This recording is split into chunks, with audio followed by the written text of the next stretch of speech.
Pasintabi po mga kapuso, umapaw na septic tank sa loob ng Plaza ng Mangaldan, Pangasinan, problema ng ilang negosyante at mga bisita.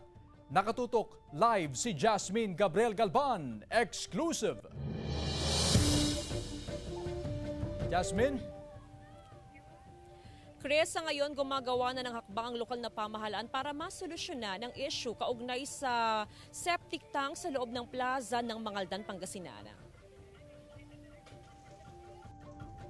Nakasuot na ng face mask nang magtungo sa loob ng plaza ng Mangaldan, Pangasinan si Christopher. Pero naamoy pa rin niya ang mabahong amoy na nagmumula sa umapaw na septic tank ng public CR. Bukod sa palibot ng public CR, umabot na rin ang katas ng septic tank malapit sa mga food stall na nakatayo sa loob ng plaza.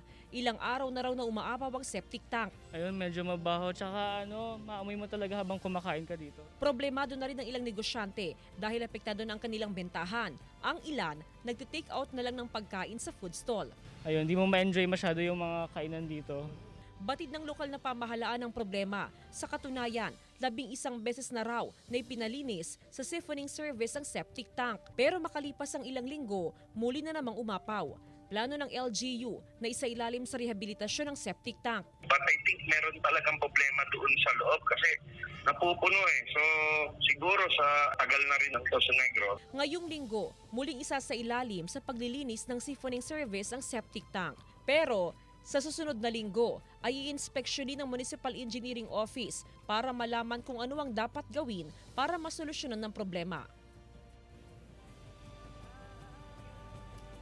Chris, ipakita ko lamang yung sitwasyon ngayon dito sa plaza ng Mangaldan. Well, compared noong mga nakaraang araw ay mas maayos na yung sitwasyon ngayon dahil kaninang hapon lamang, Chris, ay meron ng siphoning service na nagsagawa ng septic cleaning o di kaya ay nag-dislodge ng wastewater o di kaya yung mga namuong tubig dito nga sa may palibot ng plaza, especially dyan sa may food stall o di kaya sa may food strip. Kaya naman kung papansinin mo ngayon, Chris, ay meron ng mga naka-open na mga food stalls at meron ng mga kumakain na mga kapuso natin dito ine-enjoy na yung masasarap na pagkain sa food stall. Kaya naman umaasa, Chris, yung mga negosyante na sana magtuloy-tuloy hanggang sa mga susunod na araw yung ganitong sitwasyon na every time na aapaw yung septic tank ay meron kaagad siphoning service na naka-standby para every after na nag-open yung mga stalls ay maayos yung kanilang situation dito. Chris?